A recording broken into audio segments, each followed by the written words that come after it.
Welcome to Live Ball, presented by Harper Volkswagen. Here are your hosts, Paige Dauer and Todd Kelly Jr.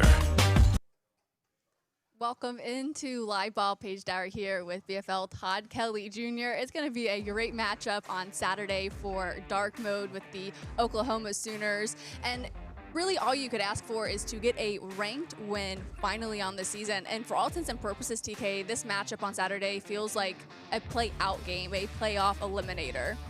Yeah, both teams have the opportunity to control their own destiny. They have the same records, almost the same style of play. So thank goodness it's here in Neyland Stadium, dark mode, 7:30 at night. A great opportunity, top 25 matchup in the SEC. So super excited to see what the Vols can do tomorrow night. Yeah, my favorite part about this being the dark mode is when your opponent kind of turns into a fan themselves.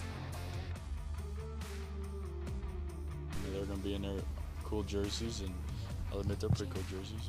And then it's night game, and I mean this is every kid dreams about playing in this game on this date. It's awesome. He's like, yeah, I'm not going to be afraid to admit it. Like, the jerseys are pretty cool. The crowd is pretty awesome. Like, how awesome is it, like, when, well, one, finally, the bulletin material, something positive, but when you have opponents that are even, like, gushing about the chance to play inside Neyland Stadium in dark mode night. Yeah, and especially the quarterback, right? Whenever you get John Mateer, it makes me think about Baker Mayfield and when he talked about how loud Neyland Stadium was. But, I think it's just a testament to the fans, right? The 102-455 that show up, that scream as loud as they can and don't have a voice Sunday morning, because it's an intimidating atmosphere, and you throw in the black jerseys, which sounds like he wants to wear. He could have always came here himself, but really cool opportunity for our team to just go out and have fun. And when you have fun, you win ball games. How awesome for your perspective. I know you didn't technically have like a dark mode when you were playing for Tennessee as a defensive back, but now looking back to these last handful of seasons where it really truly is dark mode, you have the orange lights, you have all the right fireworks. I think it's a blackout as well for Tennessee fans. Like, how intimidating is that environment? Well, it's really cool because, you're going on the road, you're playing a team that's on the road, and they know that they're coming into a hostile environment. But the jerseys, I mean, the football players get up for this, and not only that, but the recruits. It's a really awesome recruiting tactic, bringing teams on campus, bringing entire teams on campus, loaded with high school talent, bringing high caliber talent into Neyland Stadium and seeing the stadium, when the lights go off, the light show, and we were talking, maybe the band will do something cool too, but it's everybody coming together, and when you're on that other side, it's intimidating. Yeah, so they'll take care of business on the energy and the vibes aspect, but I guess when you get to the X's and O's and you look out on the field, it gets a little dicey, and I think we could start from Tennessee's perspective, going up against one of the more disruptive and game-changing type play-worthy defense in Oklahoma. I guess, what is your top priority when you look at Tennessee to have success in this game from the offensive perspective? Protect your quarterback.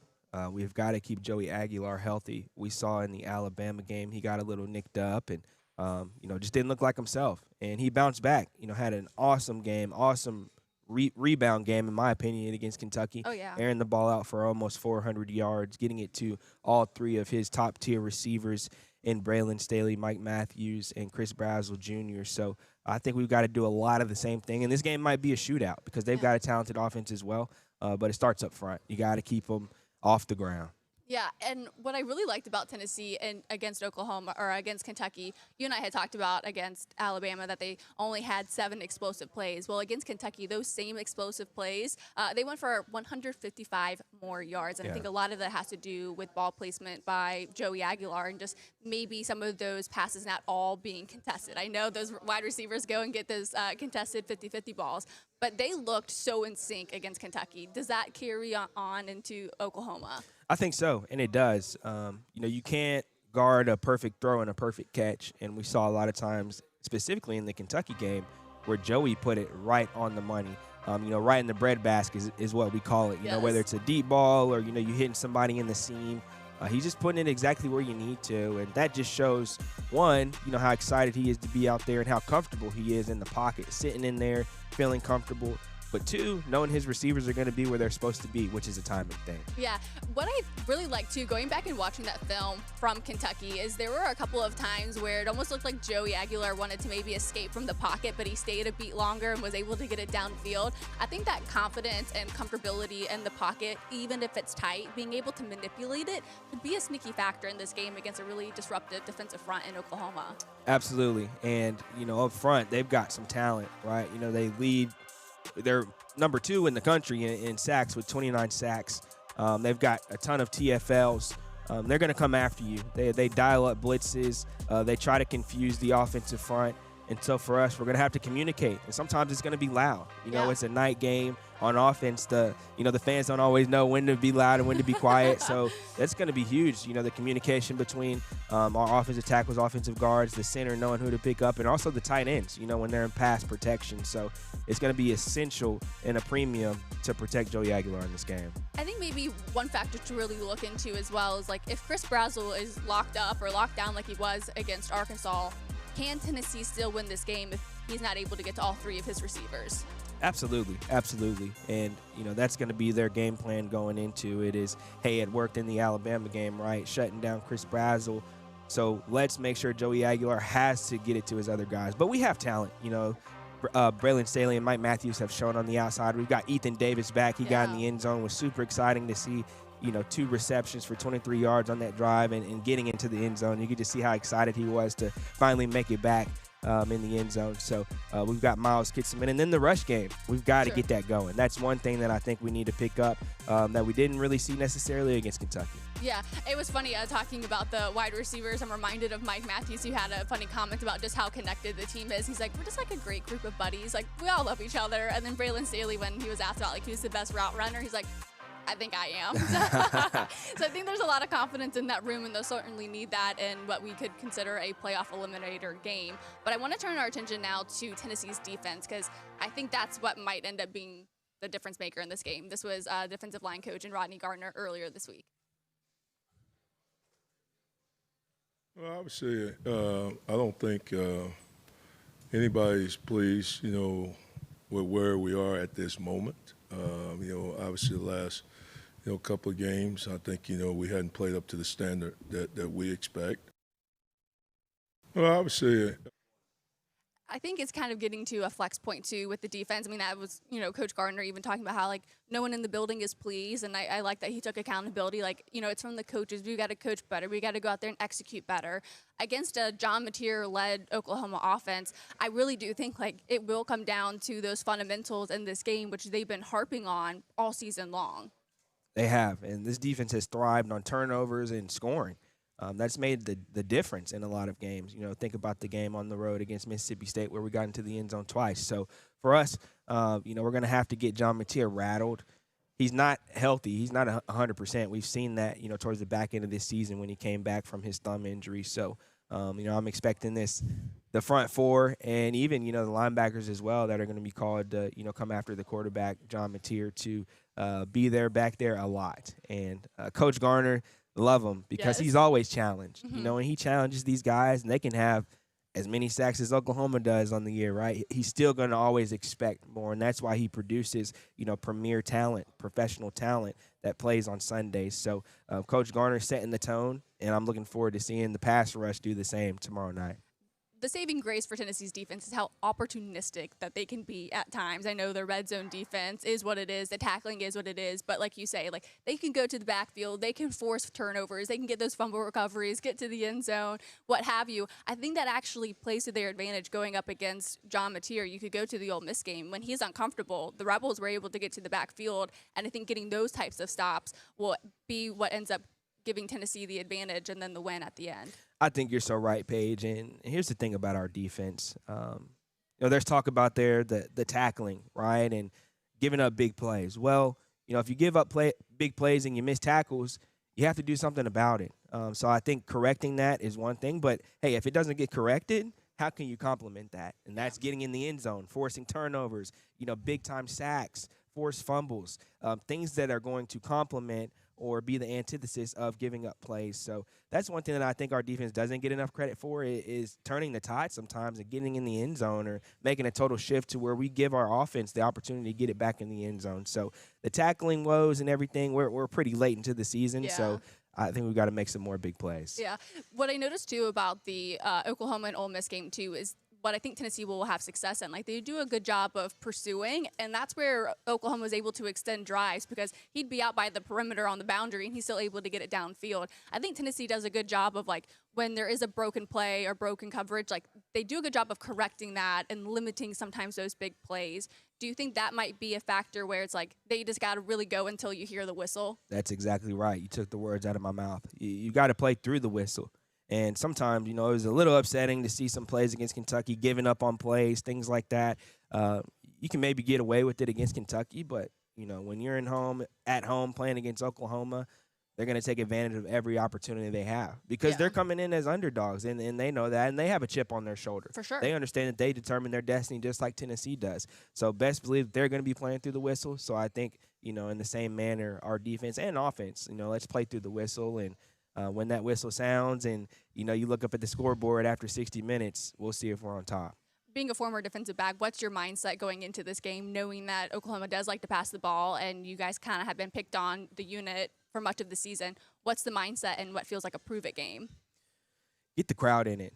It rattles the offense, messes with the tempo of the offense, the communication, and, when the quarterback, maybe he has a hot route that he wants to tell his receiver, it's so hard to make calls when kneeling is loud. I mean, I know what it was like being back there at safety. You have to use hand signals, right? Yeah. You can't, if it's me and you this close, dark mode 7:30, we wouldn't be able to hear one another. So I think getting the crowd into it, and then when something goes awry or something goes the way it's not supposed to, maybe we give up a big play to snap and clear and focus on the next play because we're going to give up big plays to John Mateer. He's a ball player, right? Yeah. There's a reason why he was a Heisman contender early on in the season. So it's going to come down to, communication and getting that crowd into it because it ought to be a rowdy time. Well, I think maybe the crowd should have been a factor anyway because I'm reminded of John Mateer when he was talking to media earlier this week, and they're like, so how are you going to, work through the crowd noise? He's like, I have to be really intentional. I'll have to go up to my offensive linemen and really make sure that they hear it. So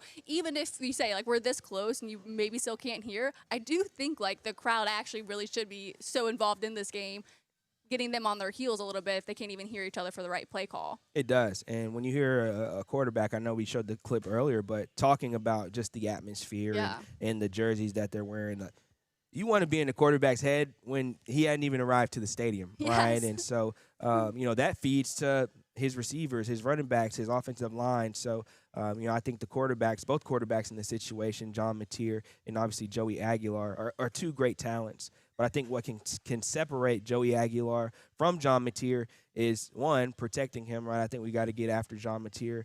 But two, John Mateer doesn't understand what it's like to play in Neyland Stadium. And Joey Aguilar does. So we got to get after him. There's no question about it. Yeah, I think that's a good segue into our squeeze where we get a little bit more into our key matchups.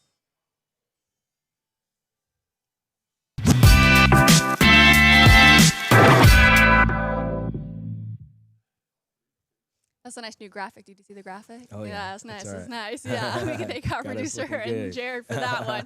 So I want to get to your squeeze first. Obviously talking about the Tennessee offensive tackles. In what regard do they stand out to you in this game? Well, I talked about it all show, but pass protection. We've done phenomenal all season outside of the Alabama game where that was a slip up. But when you're at home, you can control the crowd noise. You can control the tempo. The blind side, right, protecting Joey's blind side. And then David Sanders, right? So David Sanders Jr. and Lance Hurd, they've had phenomenal seasons so far with David Sanders finally being healthy in the starting lineup and Lance Hurd really being questioned of, hey, are you as talented as they said you were and rated you as out of high school as a 5-star. So a big game for them. They're going up against a fantastic pass rush in Oklahoma who has 29 sacks, which is second in the country. And then Oklahoma's not giving up many passing yards, 155 passing yards, throughout the season. And that's because they're getting after the quarterback, not necessarily because of the talent of their secondary. So The squeeze is on these offensive tackles to make sure they protect Joey Aguilar, because this is, in my opinion, the best pass rush they're going to see this season.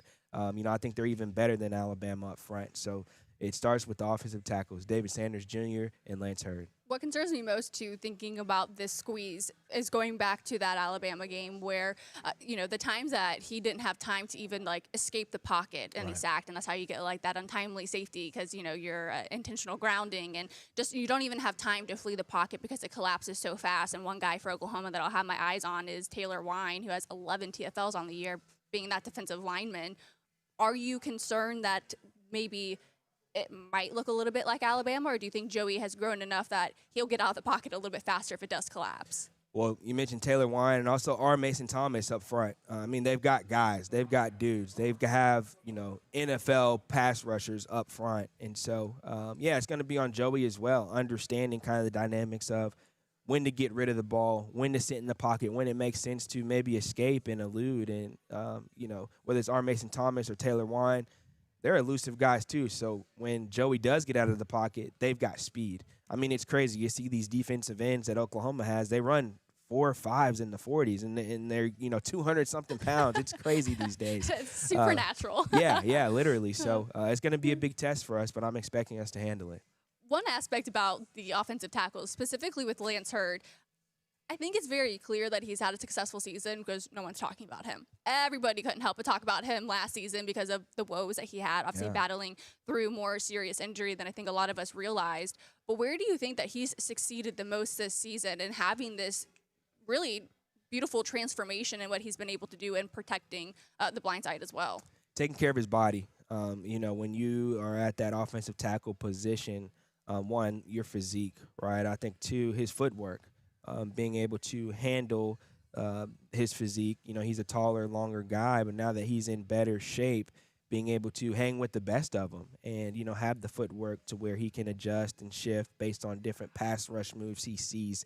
And then 3 would just be mindset, having the confidence that, hey, this is my position. I'm locking it down, and I am the guy, right? And so to never hear about an offensive lineman, specifically an offensive tackle, is a good thing. That's how you know you're doing your job. Absolutely. So we'll turn the attention to the squeeze that I have. It's still on the offense. For me, it comes down to Joey Aguilar and his timing with his wide receivers. We saw how successful they were against Kentucky and their ability to do that and all of the explosive plays. Sometimes the team, I feel, lives and dies by the explosive plays, but they've been living a lot more with those explosive plays than they did last season. You mentioned Oklahoma's pass defense giving about 155 yards. Well, I think a lot of that is because they haven't really truly been tested this season. When they were tested against a team that passes it a lot like Tennessee, it was Ole Miss, and they gave up more than 300 yards. Yeah. But what I kept hearing in the broadcast was the booth talking about, that was a great pass. The timing was perfect. That was right on target.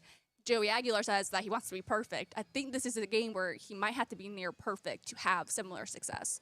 I think so. And, you definitely have to limit your mistakes. I think one thing that was a stigma about Joey Aguilar coming into the season was all the interceptions he threw prior at App State. And, we've kind of seen some of those interceptions this year. And so tightening that up comes with the timing of, hey, what's my relationship and connection with my receivers and tight ends and also backside of the backfield. So that's going to be a huge component. And I think if we complement exactly what Ole Miss did, right, they had a balanced attack, whether it was in the passing game, run game as well. I think we could be successful. I do too. All right, we're going to turn our attention now to maybe looking at a couple of the lines and if Tennessee's going to cover or not. We'll be right back with that. Stay tuned. I'm VFL Chris Brown. Experience the VW brand proudly being produced in the great state of Tennessee. Harper Volkswagen is a proud partner of Tennessee Athletics. Go Vols.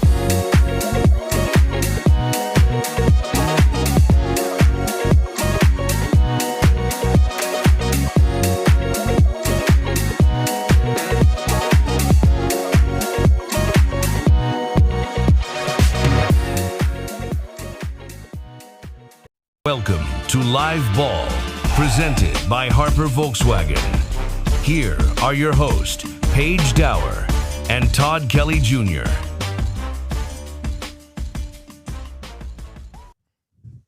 Welcome back into Live Ball. Paige Dauer here with BFL Todd Kelly Jr.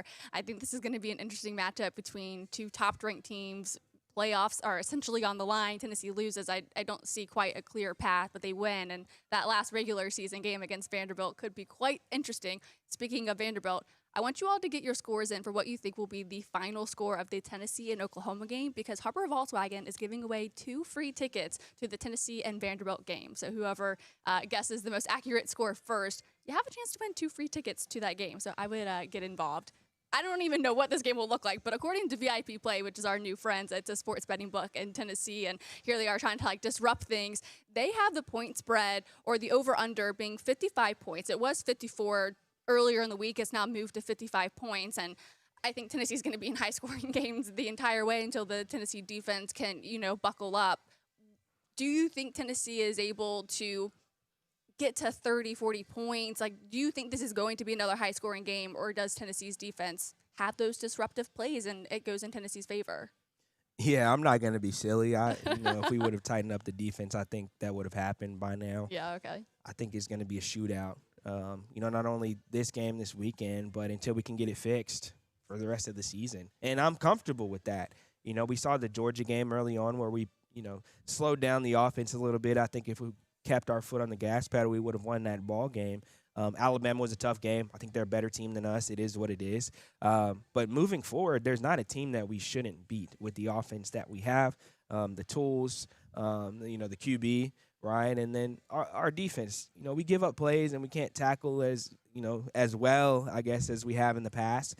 But we're making explosive plays. We're getting in the end zone. We have a ton of sacks and TFLs and forced fumbles. So that's what I want to see. And with that in mind, if there's any kind of over, I'm taking the over.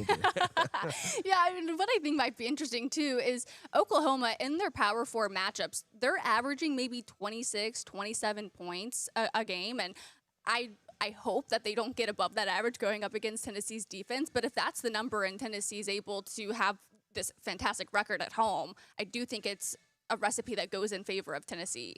I think so. And in my eyes, my ideology, I think Tennessee has to get to 30 points if we want to win this ball game. Yeah. Being on the road, I think that's going to help a good bit. And between the dark mode, black jerseys, night game, Neyland Stadium, that might buy us 7 points as it is, because home field advantage in the SEC is a premium. But at the same time, I think we're going to keep it rolling on the offense. VIP Play had another line here where the line was that Tennessee was like a 3-point favorite. Mm-hmm. Do you think it's going to be a game that close? In my perspective, I think, we've heard so much from John Mateer, and he's adamant that his thumb is fine and that's not contributing to anything. And he does talk about how sometimes he can't really see the field as clearly. I think that plays in Tennessee's defensive favor. But is this a 3-point game? Is this another one-possession game for Tennessee? I can see it being one possession, and Vegas knows better than me. There's a reason they've got all those shiny big buildings, right? Yes. But I could see us. What I really want is for Max Gilbert to have an opportunity to walk off, right? Another opportunity, top 25 game, and win by field goal. That means we would cover. I think it's around 2.5, 3, or at least push. But then win the ball game. I think it will be a fourth quarter game, come down to those couple last possessions. But I really don't envision or see Tennessee losing this game. I really don't.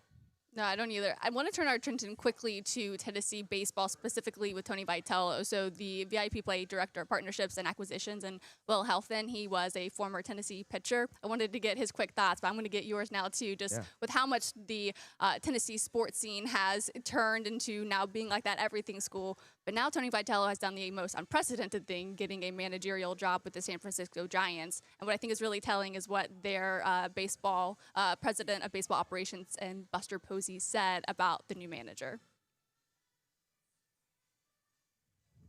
The response was, this guy's a winner. Tony's a teacher. He's a motivator, tireless worker, and someone who understands how to build culture. We believe his leadership is not only going to impact our clubhouse, but it's also going to impact our organization and our entire fan base as well.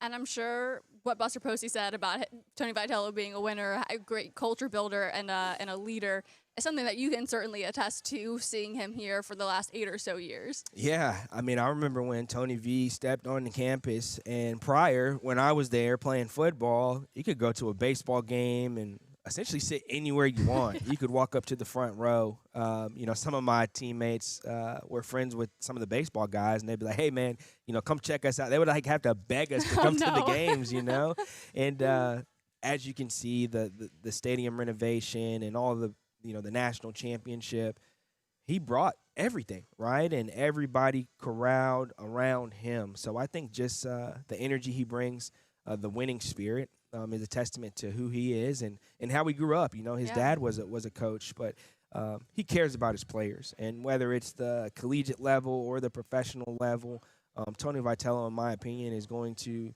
change a program, change the culture. It's really, really tough in the MLB to take a team from what it is to what it can be. You got a lot more money to work with, I'd say that.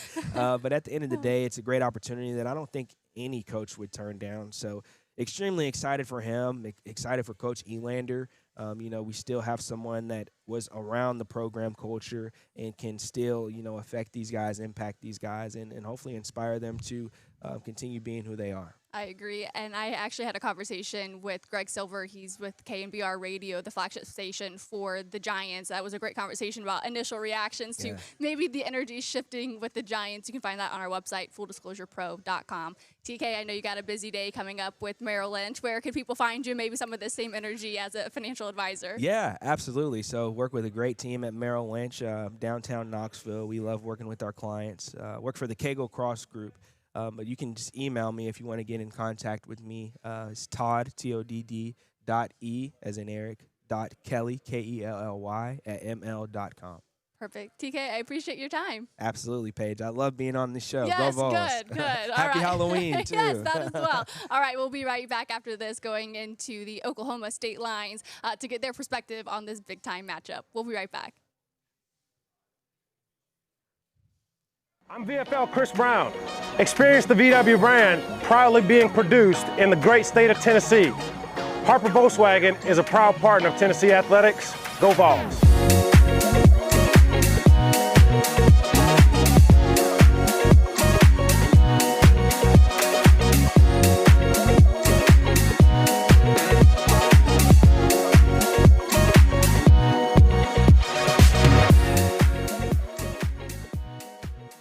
Business can't afford the downtime that comes with a leaky roof. So whether you need a repair or a replacement, count on the professionals from McGuire Roofing and Construction. Your protection is our passion. We service and sell all types of roofs and have worked with some of East Tennessee's most recognized names. We have 25 years of experience and free inspection estimates, plus best in business warranties. Put an end to your roofing problems today by calling McGuire Roofing and Construction.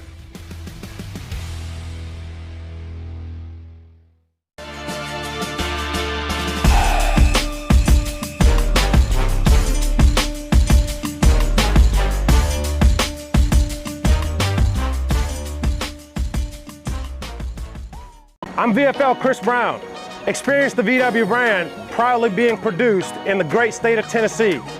Harper Volkswagen is a proud partner of Tennessee Athletics. Go Vols.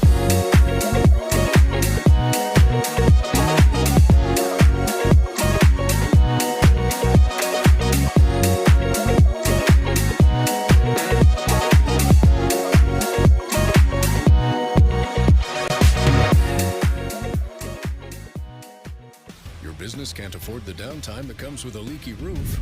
So whether you need a repair or a replacement, count on the professionals from McGuire Roofing and Construction. Your protection is our passion.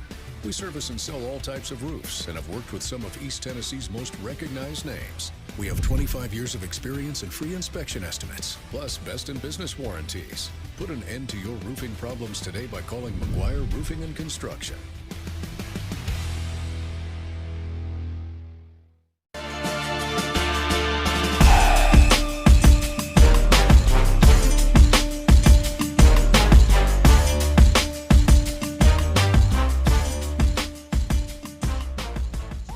I'm VFL Chris Brown. Experience the VW brand proudly being produced in the great state of Tennessee. Harper Volkswagen is a proud partner of Tennessee Athletics. Go Vols.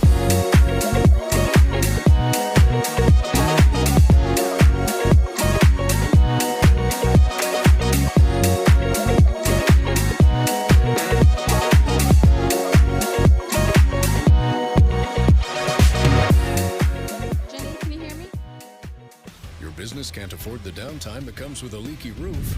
So He says whether I'm you need a very repair quiet. or a replacement, count on the professionals from McGuire Roofing and Construction. wonder- Your protection is our passion.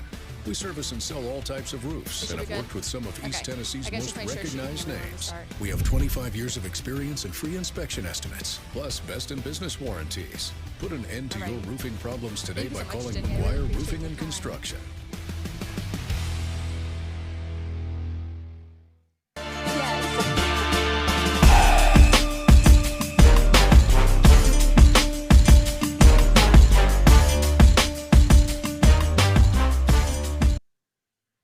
Welcome back into Live Ball. We're going into maybe enemy territory, heading over to the state of Oklahoma, where Jenny Carson of the Oklahoma has joining us. Jenny, thank you so much for your time.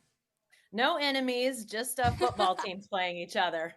Absolutely. Well, you spent a couple of decades with the Oklahoman. You've covered the Sooners for a long time now. What excites you most about this version of Oklahoma, with how stout their defense is and potentially what John Mateer could give the Sooners on Saturday in a dark mode game against Tennessee?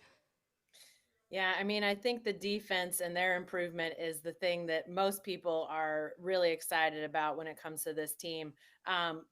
For a long time, uh, especially when Lincoln Riley was coordinating the offense in Oklahoma, they had an offense that was good enough to win national championships, but they didn't have a defense that was good enough to carry them in really big games. So I think when Brent Venables was hired, the hope was that they would get the defense back on track, and they definitely have.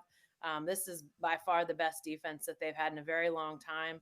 I think it will be tested by the Volunteers and their offense. I mean, obviously last week against Ole Miss, the defense didn't play as well as they needed to play. But this is a much improved defense over what it was. So I think that that's number one. But definitely, I think the offense has seen improvement with Ben Arbuckle taking over, bringing John Mateer with him from Washington State.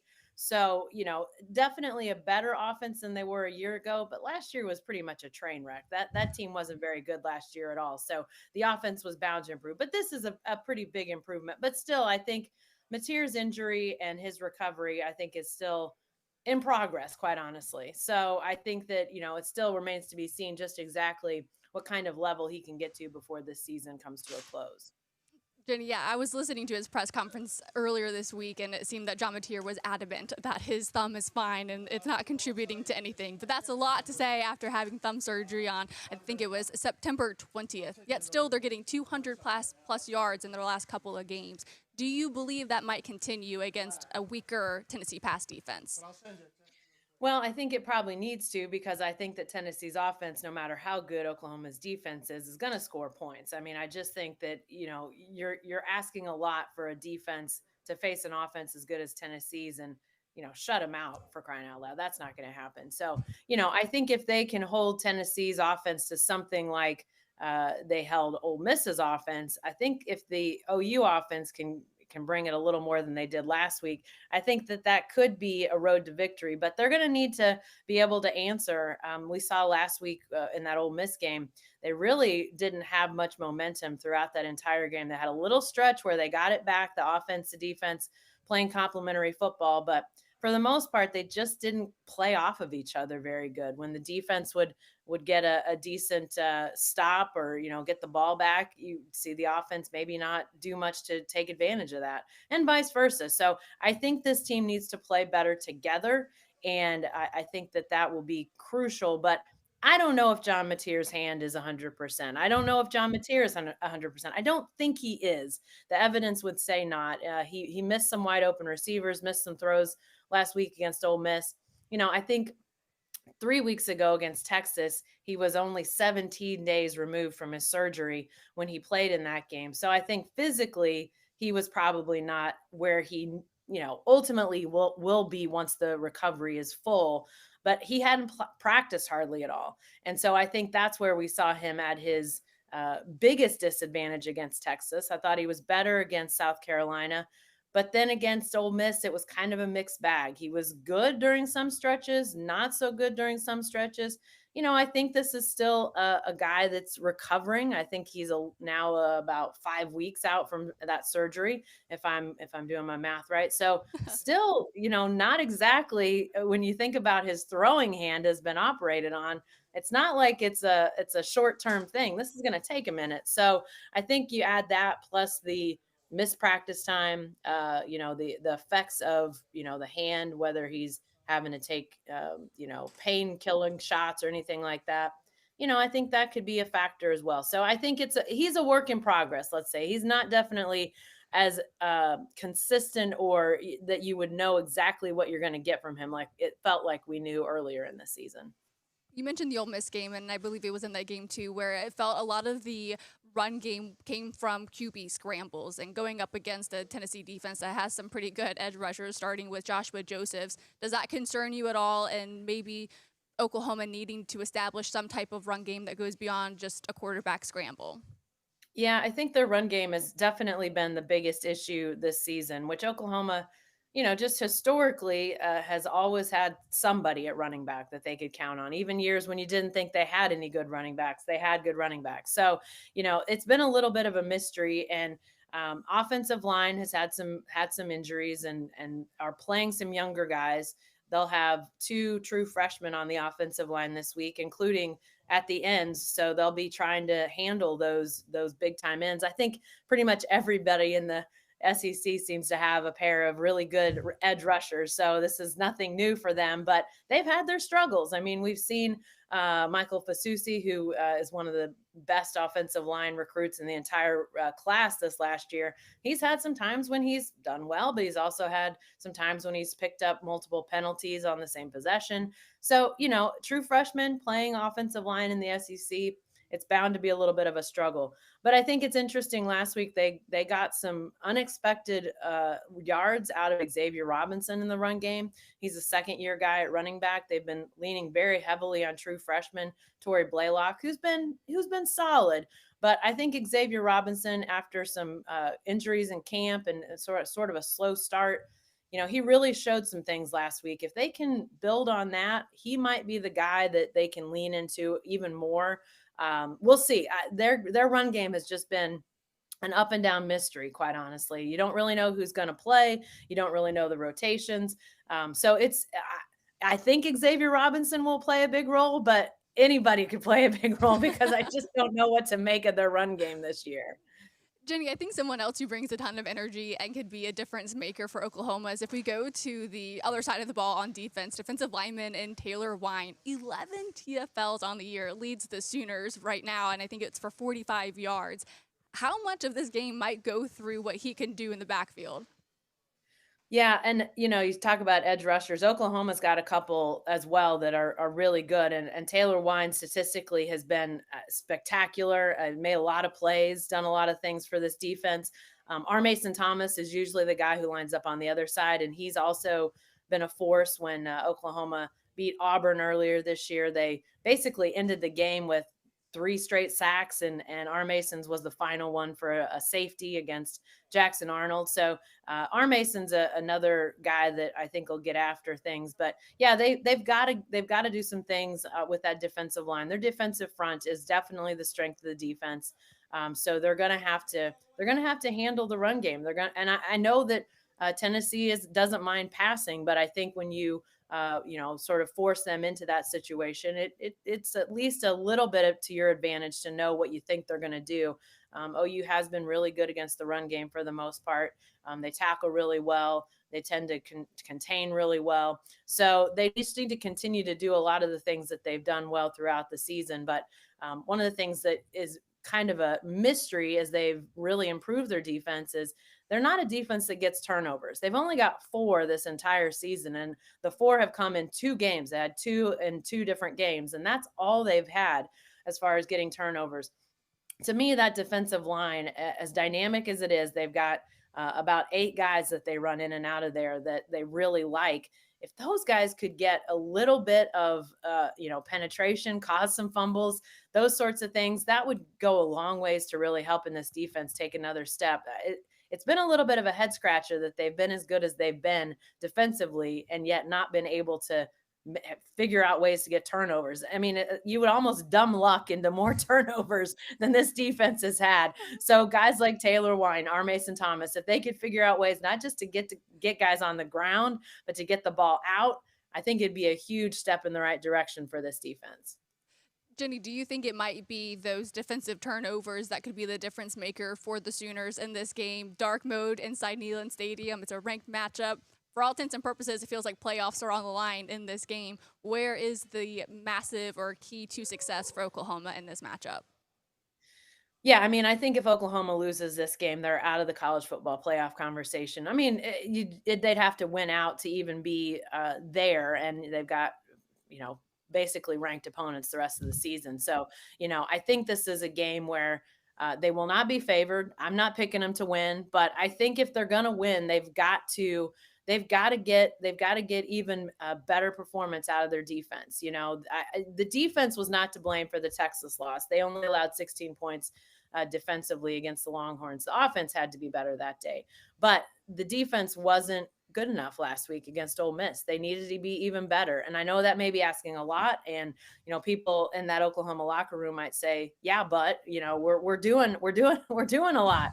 I get it, but they're still going to have to do more. And I think if they can get some turnovers, they need to win the turnover battle. That's definitely a must. And if they're not going to get any, they definitely need to not give it away. So, limiting fumbles, limiting interceptions offensively, I think will be really important. And once the momentum gets going in Tennessee's direction, a night game, an excited crowd, which they always are in Neyland, I think that's going to be really difficult for Oklahoma to deal with. So they need to try to guard against that and hold that off as long as they possibly can. But obviously, this is a tough test. This is a tall test for Oklahoma going to Tennessee. They knew they had tough games on the schedule. I mean, this was the same opponent lineup last year. I thought it was the toughest schedule in all of college football last year. I think it's, potentially the hardest one this year. You just flip who plays where. Right. I think that, they knew they had games at Alabama and Tennessee on the schedule, and they were going to have to go win in tough places. If they can win on Saturday, that would be a huge, huge victory for Oklahoma. Jenny, I think both teams are probably feeling that right now. It'd be a win on Saturday goes a long way in their playoff hopes, both of them just being on the bubble right now. But Jenny, thank you so much for your time. I appreciate it, and best of luck covering this top-ranked game on Saturday. All right, thanks. Appreciate you. Of course. All right, we'll be right back for final thoughts. Stay tuned. I'm VFL Chris Brown. Experience the VW brand proudly being produced in the great state of Tennessee. Harper Volkswagen is a proud partner of Tennessee Athletics. Go Vols.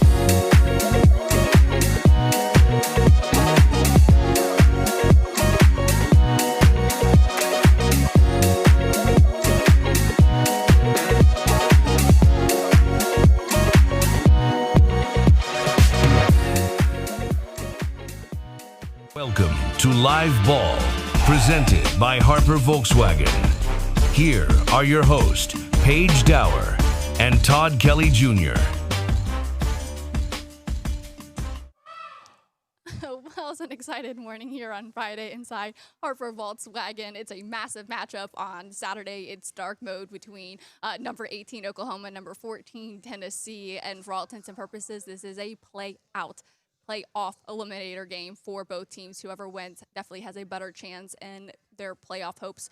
For me, for Paige Dauer, I believe this game goes in Tennessee's favor. They have enough in Joey Aguilar and what he's able to do, stretching the field vertically with his wide receivers. What we saw against Kentucky, an extra 155 yards on just those 7 explosive plays as compared to what they got on 7 explosive plays against Alabama. This offense is in sync. As Todd Kelly Jr. said earlier, it certainly will come down to those offensive tackles in Lance Hurd and in David Sanders Jr. and protecting Joey Aguilar. Why? It'll come down to what that Oklahoma defensive front will want to do and what they have been doing all season long. We just spoke with Jenny Carson of the Oklahoman. She talked about how disruptive that defensive front is and that they'll need to do even more against what is an explosive Tennessee offense. You could look defensively for Oklahoma at Taylor Wine, R. Mason as well. Those two guys have been problem makers for opponents all season long. If Tennessee can find a way to manipulate the pocket enough so Joey Aguilar can get it downfield to any one of his wide receivers or even get the tight ends involved,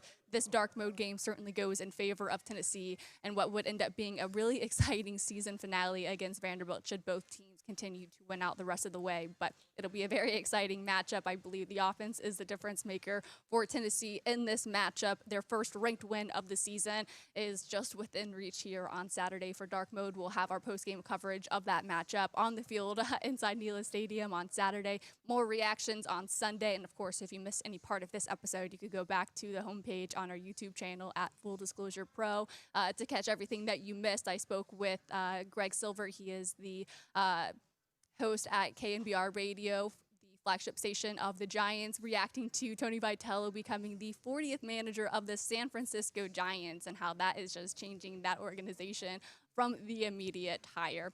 We'll have so much more coming up later this week. Until then, enjoy your Friday. We'll see you Saturday for dark mode, and happy Halloween, SDK said. We'll talk to you guys later. Welcome to Live Ball, presented by Harper Volkswagen. Here are your hosts, Paige Dauer and Todd Kelly Jr.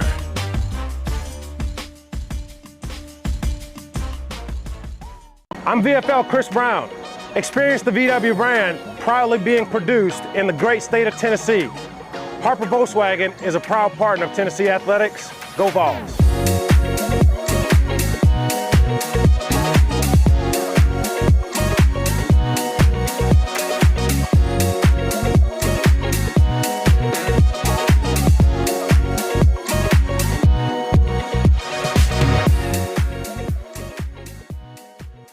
Business can't afford the downtime that comes with a leaky roof. So whether you need a repair or a replacement, count on the professionals from McGuire Roofing and Construction. Your protection is our passion. We service and sell all types of roofs and have worked with some of East Tennessee's most recognized names. We have 25 years of experience and free inspection estimates, plus best in business warranties. Put an end to your roofing problems today by calling McGuire Roofing and Construction.